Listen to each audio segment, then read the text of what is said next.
Next, we are going to have a documentary as we remember our Founders' Day, which is the day that we remember the founding of the nation Ghana.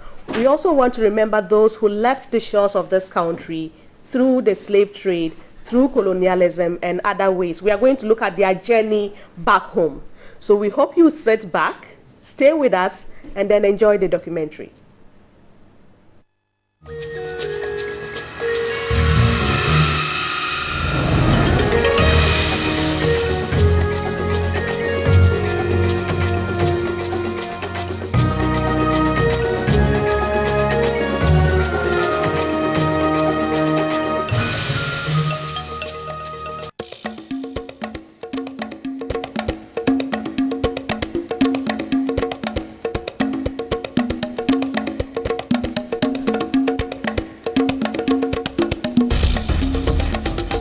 The story of slavery is one that has been told for centuries, maybe not as accurately or frequently as needed.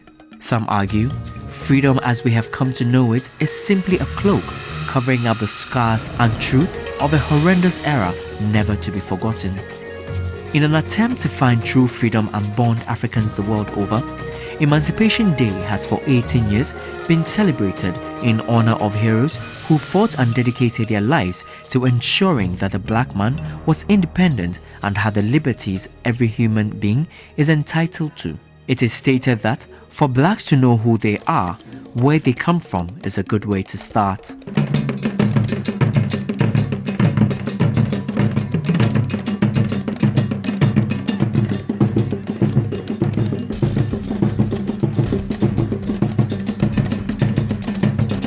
Ghana is in the center of the earth. There is a passage in the Bible that says that, you know, the Lord's Prayer, our Father who art in heaven, as it is in heaven, so shall your kingdom be built on earth. And the question is, in the Bible, there's a statement that says, God's kingdom on earth is in the center of the earth. So you have many reverend ministers, you know what I mean,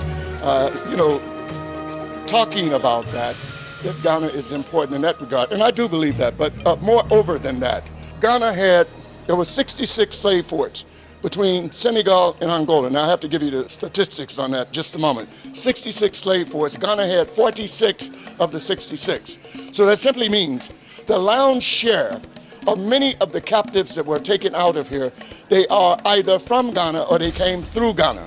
Hundreds of Africans from the diaspora returned to the continent they call home for the Emancipation Day celebrations. The celebrations begin in the capital, Accra, with a wreath-laying ceremony for heroes such as Osagyefo Dr. Kwame Nkrumah, W.E.B. Du Bois and George Padmore. George Padmore was a leading Pan-Africanist, journalist and author who left Trinidad in 1924 to study in the United States and from there moved to the Soviet Union, Germany and France before settling in London, and toward the end of his life settled in Accra, the capital of Ghana. W.E.B. Du Bois was one of the most important African-American activists during the first half of the 20th century. He co-founded the NAACP to support Pan-Africanism. Dr. Kwame Nkrumah, a leading Pan-Africanist, led the Gold Coast drive for independence from British rule. The new nation Ghana championed the cause for a united and great Africa. Our independence is meaningless unless it links up with total liberation of the African continent. The journey to relive the dark days and remember our ancestors takes us to Cape Coast, home to prominent colonial relics, evidence of what once was.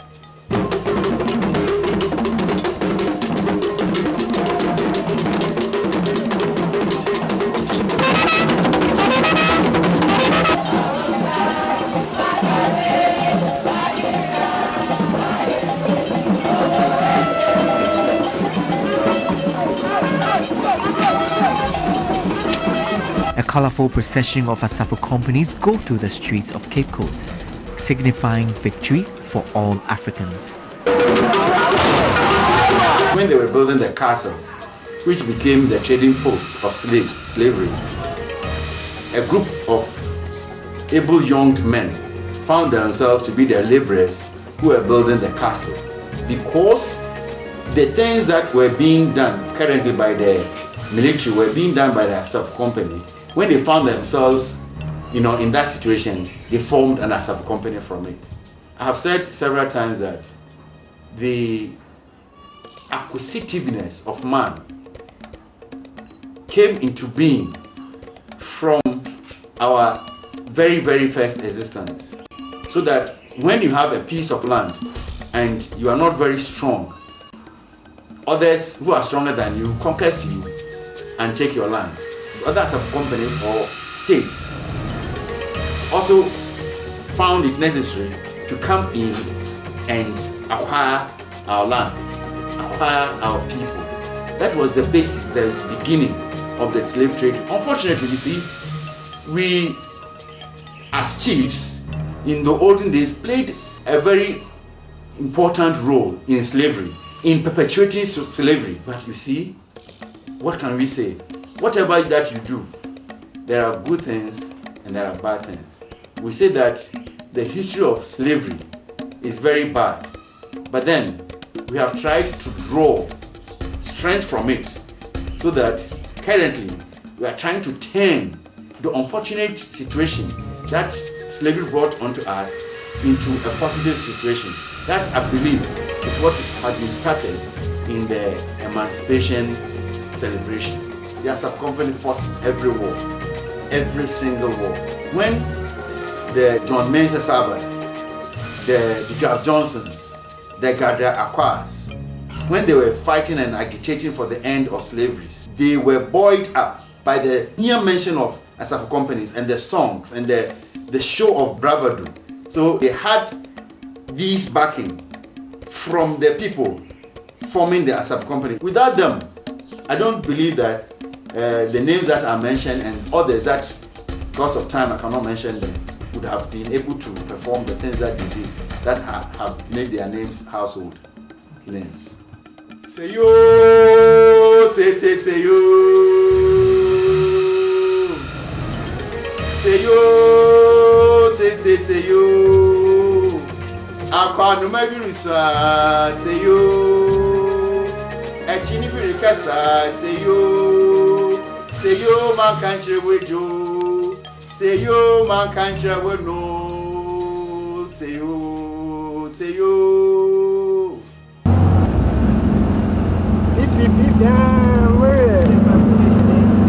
Asin Praso in the Asin North Municipality derives its name from its proximity to the Pra River. The river defined the boundary of the Ashanti region and the Central region. Besides the murky evidence of illegal mining the river carries today, it also holds the dark truth of our history as people captured from the northern parts crossed the river into Asin Praso, rested for a while, then continued the journey.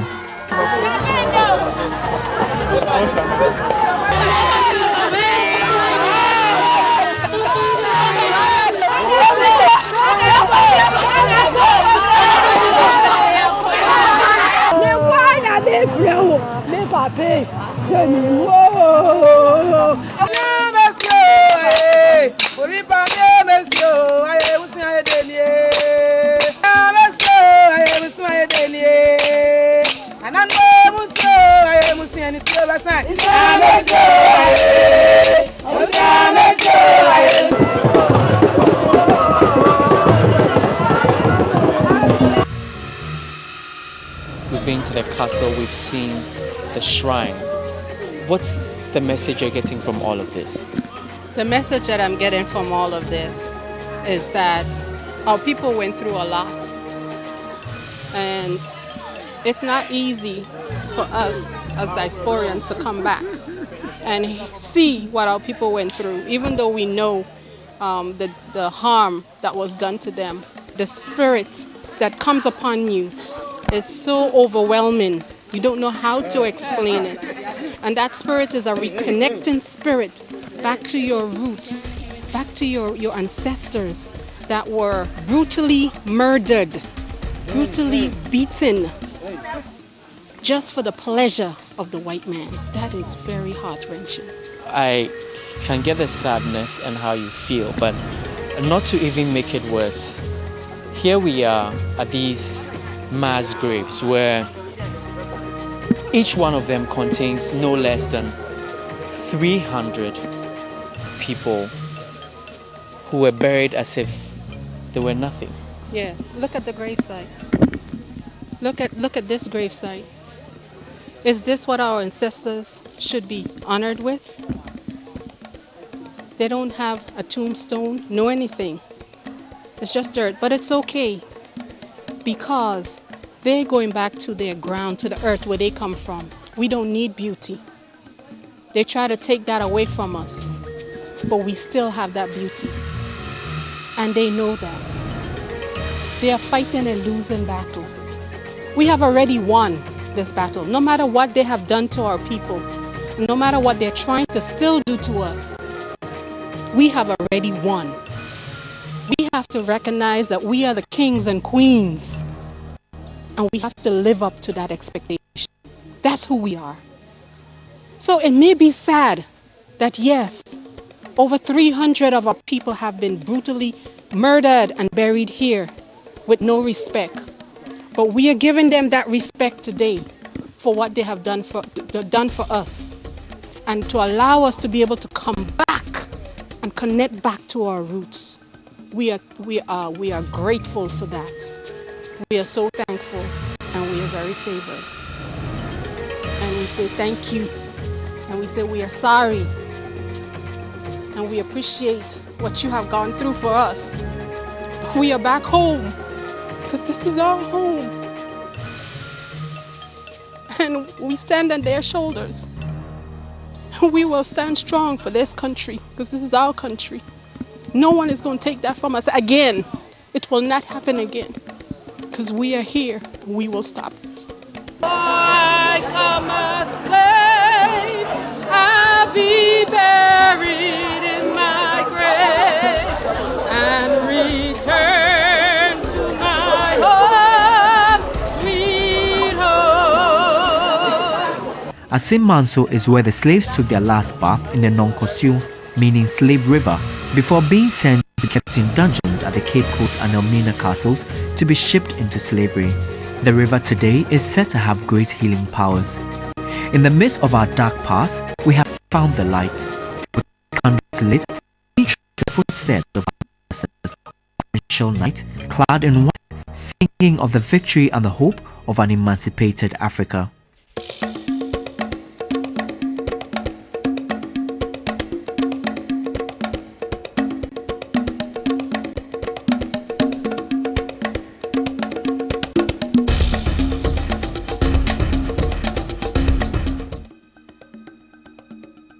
In these dungeons, our ancestors were held as slaves. Tonight, we have poured libation, we have purified ourselves, we have paid homage to our ancestors. But has the message really gone down? Do we really understand our African identity?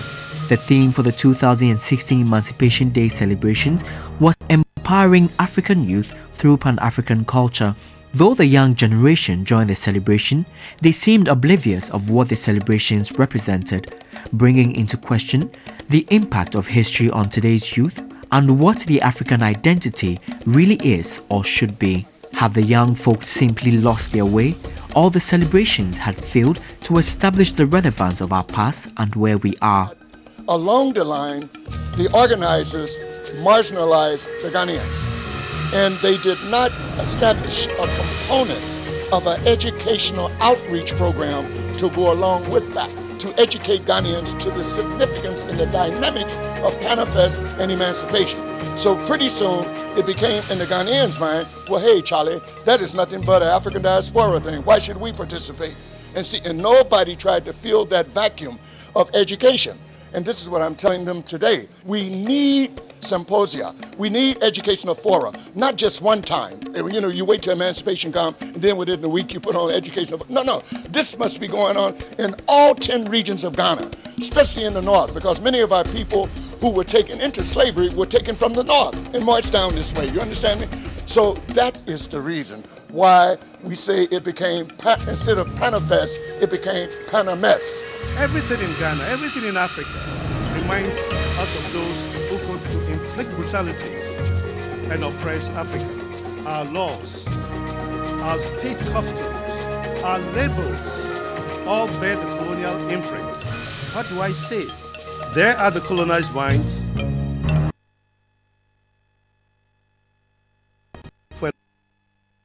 because they don't even know that their minds have been colonized. The first thing we must do is to stop the decline of appreciation for what is African. We must learn how to respect and love ourselves and value our culture that was given to us by our ancestors. If it wasn't for our culture that our ancestors preserved, we would not be as a people. It is only a culture that makes us a people. So we must begin to love our language, love our food, love our dress, love what it is that espouses our Africanness, and put value on that. It is the simple things, it's not difficult things. And so where we find that we are now fashioning ourselves and the culture of our foreign people, we even put more value on used European clothing than we put on our African attire and our wear. What is more colorful? What is more fanciful? What is more valuable than our own wear? We put more value on foreign foods, on fried rice and our own banku, our kenke. You know, we have espoused our culture and we have actually adopted foreign cultures, which has devalued ourselves. The simple things we can do is to pick up those things that belong to us. We can only be our best when we are ourselves. We cannot be the best when we're emulating and copying someone else. We can only be a carbon copy. We cannot be an original. We can only be original when we copy ourselves and be ourselves. The Ministry of Tourism, Arts and Culture and the Ghana Tourism Authority, however, are devising ways to have more impact. We have a very committed leader at the Ministry of Tourism and Culture, that's Mrs. Elizabeth Ofosu-Adjei. Since she's been appointed since 2013, one of the things that we've been doing, working with young people in the schools. And one of the key things is that we want to draw home the concept of Nkrumah talking about African personality. The idea that as an African, you should be proud of who you are. You know, one of the things that we want to be able to imbibe of them, their culture. They need to be sure about their culture, their history. And throughout the whole schools, we have, through Tourism Society of Ghana, we are working with them to establish tourism and cultural, clubs. And in these clubs, we talk about our culture, how our chieftaincy has evolved into a republican state, and the importance of chieftaincy, the relevance of chieftaincy, even within the 1992 Constitution, the role of the customary law, and so on and so forth. We are doing this, but it's a gradual movement. What we intend to do, hopefully, God willing, we are alive next year. We're going to do a regional-based emancipation throughout the 10 regions, culminating into an open debate and discussion, with young people in Cape Coast. Next year, God willing, will be Panafest. The people of Ugwa, Nana Sarbama, and his people have decided that they want to own Panafest and Emancipation so that we can use it to mobilize, everybody in Ghana, using the National House of Chiefs and so on and so forth. So we want to make sure that emancipation will not only be occurring in Cape Coast, but throughout the whole country. People understand and appreciate what emancipation is all about. It is about African personality. It is about fighting for social justice. It is about challenging inequalities. And above all, the right for the young people to be able to participate in their own life. The right for individuals to have dignity for work. That's what we are trying to do. The quest for a truly emancipated Africa continues. For the many ancestors who fought the good fight, and for the many Africans returning to their roots, their names shall forever be engraved in the walls of history.